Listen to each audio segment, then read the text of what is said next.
think it's safe to say my neighbors hate me. Go for a ride? All right. I know, buddy. I got you. I got you, buddy.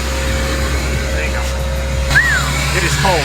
Good morning, guys, and welcome back to another video. Hope that you guys are all doing absolutely outstanding today. Today we are on an exciting adventure to go pick up a new set of wheels for one of the Duramaxes, and we got the doggies along for the ride in the giveaway LBZ. They love the truck, they love going for rides, and I couldn't hold out on them. They're gonna miss this truck when it goes to one of you guys in the beginning of March. Now, if you guys weren't aware, I actually recently just moved to the North Pole. You can see this by all of the snow and the ice that's just accumulating everywhere around me. Kind of been a difficult transition, not gonna lie, something that takes just a little bit of getting used to. Single-digit temperatures for like an entire week, it's been brutal. And needless to say, I am very ready for summer. Now, just to let you guys know, this video was filmed just a few days before you saw this video, so to everyone thinking, oh, well, it's actually like 50 degrees out right now in Pennsylvania, it's kind of bizarre. Yeah, I know. Well, I'm trying to make do of the time that I have, guys. That's the challenge of making YouTube videos. And I kind of talk about this often, is the fact that, you know, I've got 45 hours a week that are already committed to my employer, and I'm trying to make decent content for you guys, so sometimes there are instances where I film my videos just a few days in advance. Once daylight savings passes, it's gonna be just a little bit easier to make more timely uploads, as, well, there's gonna be more time in the day. So now that we are en route, let's take a few minutes to talk about the two types of transactions that you can find yourself participating in when you're buying parts online. First category is in-person pickup, like the one that we are doing today, and the second category that we're gonna talk about is online. I'd say that there's an additional vetting step required when we do online transactions that we'll talk about here in a minute. So historically, it was all about Craigslist, and I'd say that Craigslist made it inherently more challenging to verify and vet out people that you were doing the transaction with, because there's really no information other than the text and the photos that they choose to upload for the classified. Now, in today's day and age, we have Facebook Marketplace, and I'd say that that is completely trumping Craigslist. So I'll go on the Facebook every so often and I'll skim the online classifieds, aka the marketplace, just to see if there are any parts. I'm always looking for wheels and Duramax parts for my LLY or my LBZ or my LML, or just Duramax parts in general. Sometimes I'll buy low and then I'll sell basically at the market value. Don't do that often, as it takes a little bit of time, but generally it's, all right, hey, is there anything online that's come down significantly from its cost of when it was new? Now, I especially like buying wheels secondhand, because you can really reduce all of that brand new depreciation off the top. Generally, you'll see wheels selling for 60% of the cost that they were brand new, and honestly, it's a great deal as long as you can find something that's worthwhile. So I've kind of come up with a criteria to vet out people, and if anything, Facebook makes it just a little bit easier, because you can visit their profile and kind of get an idea as to who they are. Now, obviously, you don't ever want to judge a book by its cover, because people can sell themselves way short of actually who it is that they are in person, but you kind of have to go through the ringer. So you can always get a good feeling as to who the person is by a few different things. The first thing would be the responsiveness of their communication. If they're prompt and timely and they're providing thorough explanations to your questions, I'd say that they're a pretty legitimate seller. Now, of course, you have to take all of this with a grain of salt, and you kind of have to make decisions with your gut, but I'd say that that is a good selling point versus somebody that's short, that's unresponsive, or doesn't provide reason as to why it is that they're not responding to your questions in a timely fashion. Generally, that's a good indication of somebody that doesn't want to actually make an efficient sale. Anybody that actually really wants to sell something is going to be willing to make the deal happen, because then they can just move on and ultimately walk away with the cash from the transaction. And then to complement that, if there are some travels associated with the deal, kind of like today, the seller is somewhat willing to travel. It shows that they're willing to make a deal, and in this instance, they are. Now, I've had a pretty decent success rate when it comes to online transactions, as I've really been doing them for years. I'd say that I'm like 95%. So you kind of have to be willing to be direct, and you need to really speak your mind. Don't ever feel like you need to actually go through with something if it isn't what you expected. You work hard for your money, and you want to make sure that you speak in the best interest of the dollars that you're spending. So then if we talk about online transactions, those ones are just a little bit more difficult, and I'd say that there's more of a risk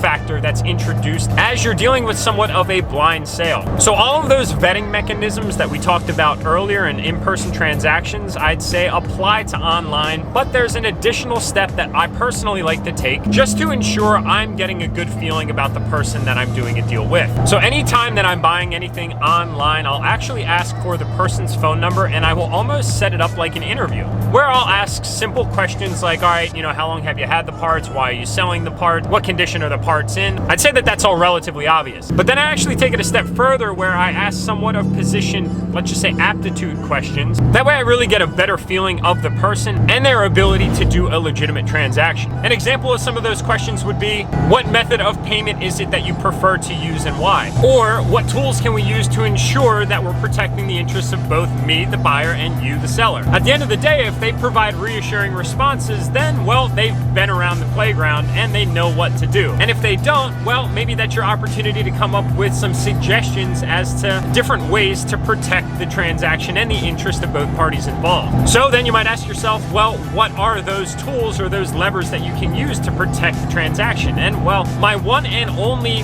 tool to do these transactions is PayPal Goods and Services. You might find that somebody wants to use friends and family to avoid transaction fees, but some of you might not realize that friends and family transactions on PayPal actually don't have any buyer or seller protection. People want to avoid the 2.9% transaction fee plus the 30 cents that PayPal tax on for goods and services, but little do they realize, really, you're paying for buyer and seller protection. Almost like you have a team of people ready and willing to jump on a case or a claim. So if it's a $1,000 transaction, I'll put $29.30 on that transaction. That way the recipient of the funds gets the $1,000 for the goods or services that they're selling. Pretty simple process, just to show that you're willing to take an additional step to cover the fees for the exchange of protection. Kind of a no-brainer in my personal opinion. And then it holds this seller accountable to make sure that they actually send out the goods that you're buying. Now, I am interested because I love having the conversation with you guys. If anyone has ever had a bad experience with, as I never have,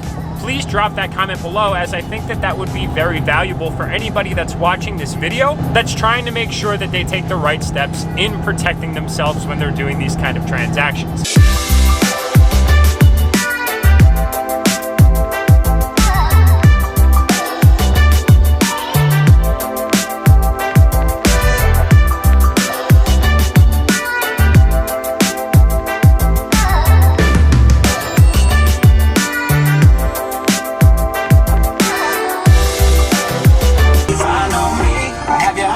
All right, we should be pulling in here momentarily. Got ourselves a Diesel Brethren over here. What's that? I can't really see. Is that a 6.0, 7.3, 6.0? Got ourselves a revolving Ford theme in the video today.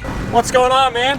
How are you, Jack? Jason, nice to meet you, dude. Nice to meet Pleasure, you. Man. Thanks so much for meeting up with me today, man. Of course, man. I appreciate it. I see you got everything out here already. Oh my God, look at these. They're so sick. They are gonna look so good. What I'm gonna do is get these loaded up so I can let him get on his merry way. He's got a very nice 6.4 Power Stroke, as you guys can see. He's got some off-road bumpers on it, different headlights.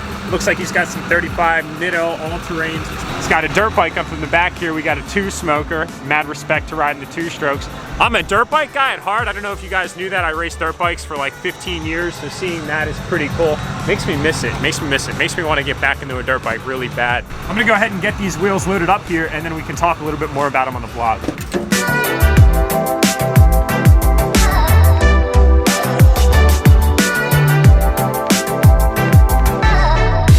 All right, guys, so I got to meet Jason. He is right here. He was actually telling me about a project that he's working on right now, and I thought that you guys would take some interest in it. So, Jason, what were you working on, man? I got a crew cab, long bed dually, old body style Ford that I'm coming swapping. So he's gonna be doing an old style thumb and swap, and you're an OBS owner currently. Yep, 7.3. A 7.3, and those independent SS8s came off of your current 7.3. They were wrapped in like 37s or something like that. So that's the history of where my wheels came from, and it was kind of cool because as Jason and I were talking, of course we're talking about the dirt bike thing. As I had mentioned, I raced for like 15 years. This dude actually rides with the people that I used to ride with in South Jersey.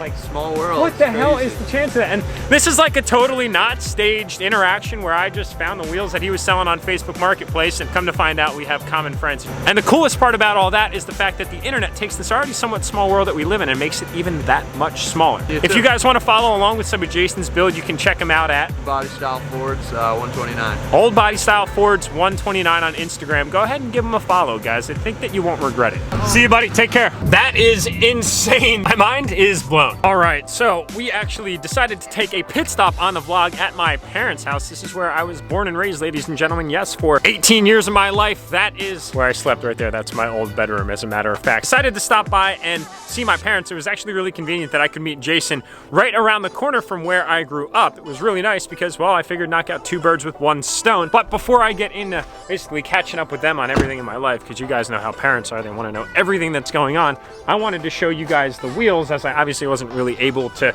jump into the details of what it is that we bought when we were meeting up with him. But before we do that, I wanted to show you guys, my dad just picked up a brand new Buick Regal Tour X. This is Buick's recent introduction, bringing back some European styling to the American market, which is absolutely rad. One thing that you guys need to know about my dad, it's that he absolutely loves station wagons. Kind of part of the reason that I was influenced to get my TDI, my OGs. I know you guys can remember I had a TDI station wagon before Volkswagen bought it back. Kind of a sad day. I really miss that thing to this day. Really nice lines on this thing. I'm super impressed by Buick. You guys see all those new commercials all the time, like, oh my God, that's a Buick, you know, a Buick's an old person car, blah, blah, blah. Well, getting into this thing, man, this is fancy. I'd say that I definitely wouldn't mind daily driving one of these things, especially because I love wagons. Congratulations, dude. Best of luck into many happy miles with your new wagon. So anyway, let's jump into checking out the new Forces that we picked up here for the channel. Voila.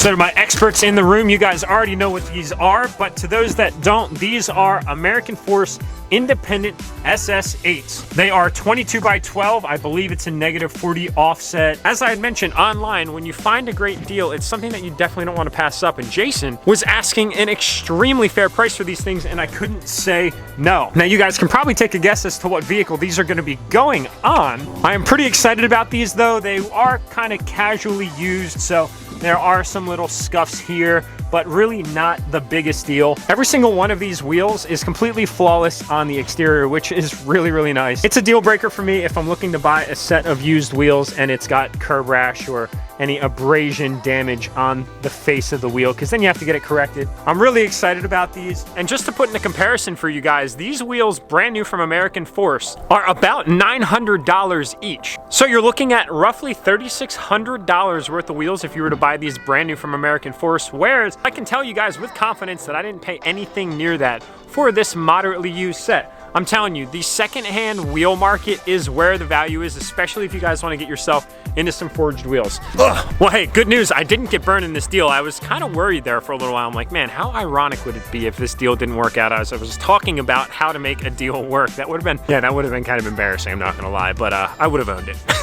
And I think that that's a compliment to that vetting process that we talked about earlier in this video. Don't be intimidated by going online. And honestly, if you feel a little bit uncomfortable going out to meet up with a total stranger, then bring a friend with you. I think Jason, as a matter of fact, brought a friend with him, and you know, it's not a bad idea just to have an added set of eyes. God forbid things were to go awry. But I think that it's also smart for you to go to a public place, never set up a deal that's like in a dim-lit alley in the middle of a city. I mean, obviously, guys, use a little bit of common sense here. So I hope that you guys found this video helpful. Hope that you guys like the new wheels. If you guys haven't already, grab yourself some entries for the LBZ giveaway. Yes, she's dirty right now. We are gonna clean her up. Pennsylvania's gotta cooperate a little bit, which it has not been. But guys, we are quite literally running down the clock on how much longer this thing is available. Guys, we have about 3 weeks left on this truck, and before you know it, we're gonna be in the last week. And take a shot, because bullseye for you is taking this truck home. My Like League, I love you guys. Do what you do best. Tap that subscribe button, and I'll see you all in the next upload.